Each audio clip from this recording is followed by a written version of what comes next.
Now, to be honest, I am a fan of the first two Purge movies. I thought the first one was really underrated, and I did really enjoy the second one as well. However, with this newest Purge movie,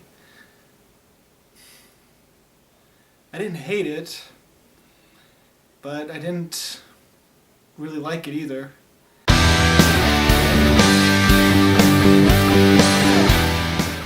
So, The Purge election year is the third installment of the Purge trilogy.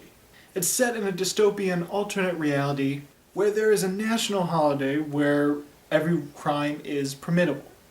But as we've learned from Purge Anarchy, there is a resistance for the Purge. And we've also learned that the new founding fathers, this government, is using the Purge as a ruse in order to eliminate the poor, those that need welfare, to lessen government spending and get richer.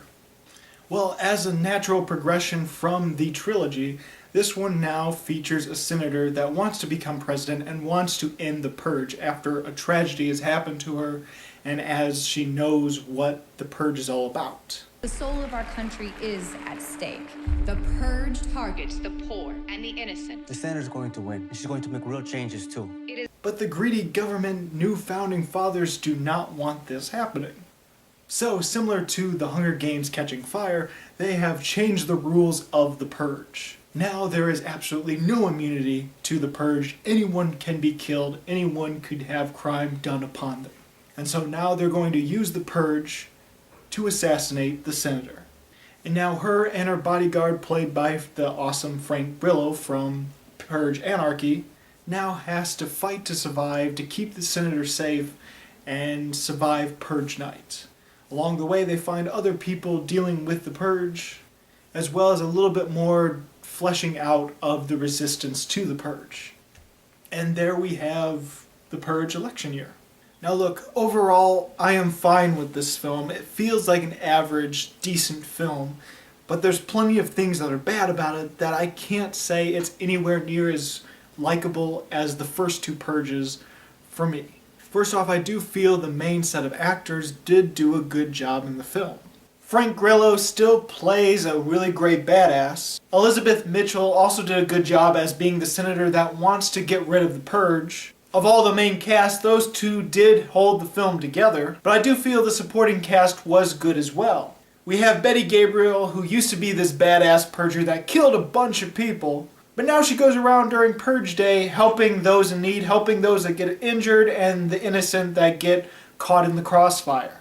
And I'm sure I'm probably going to pronounce this wrong, so I'll put it down in the bottom of the screen. Mykelti Williamson. He plays our comic relief in the movie, and he was pretty good at it.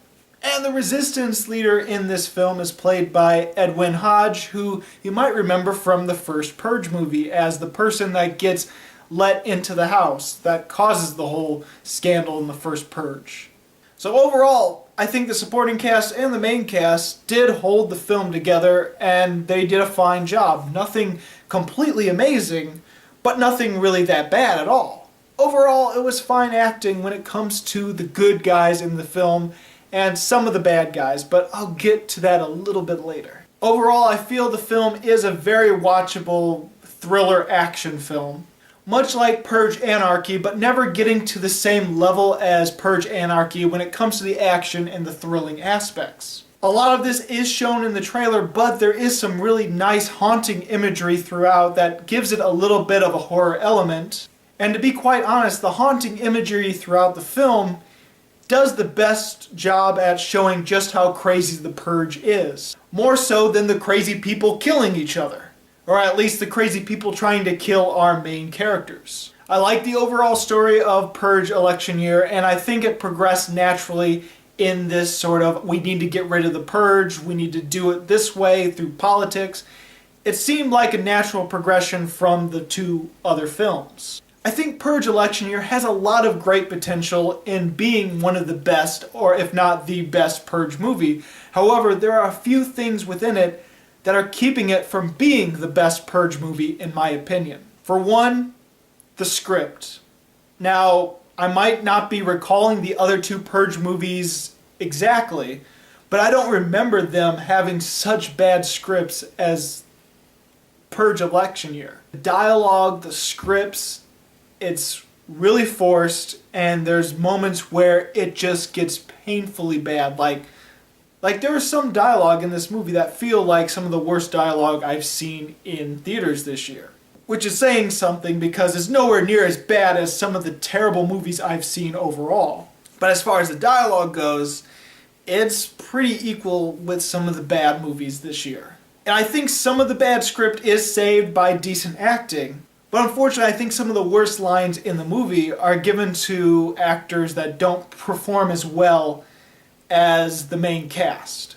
And again, I might be misremembering some of the other Purge movies, but I don't remember the crazy Purgers being as over the top and crazy as they are in Purge election year.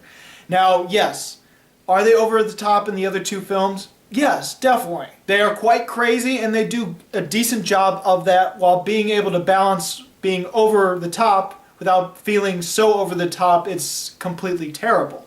Unfortunately, in Purge election year, I feel that they've gone over that line. They've gone over that fence, and they delved into the so over the top, it's ridiculous and hilarious to watch. And honestly, not all of the Purgers are like this. I just feel that the majority of the Purgers in this movie are. Now there's this girl, I'm not going to spoil it, but if you've seen the movie or you plan to see it, I'm going to give you a little hint so you know who I'm talking about. But chances are you know exactly who I'm talking about. There's this one Purger that all she wants is a candy bar. And she's freaking nuts. Now she definitely goes over the top in a way that is really bad, but entertaining to watch. But at the same time, it's still bad. And there's so many shots of her where the camera's looking down and she's just going, like looking up at it, just, I mean, it's probably not as bad as what I just showed. That's probably more exaggerated, but it is over the top and crazy in a really bad, funny way. And I have to say, the new founding fathers, the government people, are just as over the top as the crazies. And the funny thing is, they're not supposed to be the crazy people. Yes, they're the greedy bastards that are profiting over the Purge stuff, but you want to know the acting level of the new founding fathers in Purge election year? There's one other movie, one other maniacal, sinister, evil people that were so over the top, and it is on the same level as Purge election year. Ready for this? God's Not Dead 2. When I was watching Purge election year and watching the evil government people being overly evil, all I could think about is God's Not Dead 2 and the evil lawyer. To be honest, it is exactly, to be honest, it's almost the same exact acting level of over-the-top evil. It's time to do something about that, Senator. I hate what people like your clients stand for. We're going to prove once and for all that God is dead. Now, with that in mind, there are two villains in this movie that did feel like they were okay and acceptable. For one, you got this one mercenary leader who is a skinhead and honestly looks a little like a mixture of Michael Shannon meets Dolph Lundgren. That's what he looks like to me. I thought he was an acceptable villain because he didn't go over the top. He was actually a little bit more subtle than all the other villains, which is really crazy to say. And I feel that the evil pastor that wants to keep the Purge, that is formed a religion over the Purge and wants to become the new president, so he's the competition, I think he was acceptable at being over the top because it almost feels like, yeah, he's a pastor for the Purge. He's got to be over the top. Blessed be America for letting us purge and cleanse our souls. Join me as we eliminate evil. Purge and cure. Purge and cure. So I found him acceptable, and I think those were the two good villains in Purge election year. Thankfully, they are the main two villains. But almost every other Purger in this movie, over the top, crazy, in a bad, hilarious way, which is unfortunate to say. Even though I liked the story and liked where it was going, I do feel that it overreached. There are many times where this film tries to be ultra dramatic, tries to put meaning, tries to have satire for the modern age, tries to have political statements and all that kind of stuff. And while it is appreciated, I feel that it definitely overreached. And the reason why I feel that it overreached is because it contrasts the rest of the movie. It tries to pound its satirical message more so than the other two Purge movies, tries to go more dramatic, tries to be, okay, we're a more meaningful movie, but on contrast, it has some of the worst acting in all three of the Purge movies and the worst dialogue of all three of the Purge movies, and ultimately has many elements that are so bad that they're good, and that really doesn't match the overly dramatic and trying to be meaningful heights that they're trying to reach. And so because of that, I feel that it overreaches its story. Though it is appreciated, just it definitely hurts it in the long run.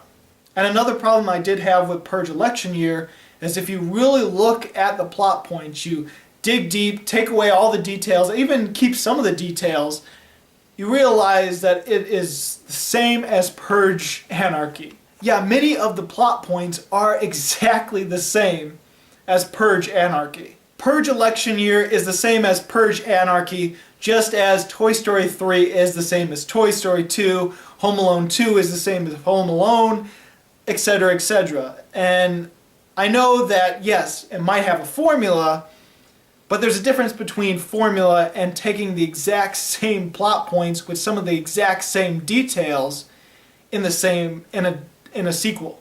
Now, I don't want to go into detail and list off these plot points because I don't want to be a spoiler movie review. But if you've seen the movie and you're curious what I mean, I'll put it in the comments below if you ask about it. So go ahead and ask and I'll be fine detailing some of these plot points that are very similar to Purge Anarchy. But even though there is plenty of bad stuff in it, I was still entertained and I still find it a fine movie. I just don't feel it's anywhere in the same level as Purge and Purge Anarchy. And so for me, Purge Election Year is the worst of the Purge movies. Though I can understand people feeling it is the best of the three. There is potential there. It just overreaches, I feel, because of the contrast of the bad dialogue, bad acting, and some really bad, hilarious stuff. I'm going to give Purge Election Year 3 stars. So, did you see Purge Election Year? What did you think about it? Go ahead and comment below. And if you like this video and you want to see more, please subscribe and check out my movie reviews of 2015 and 2016. As always, this is Bruce Gifford, and this was Just My Opinion.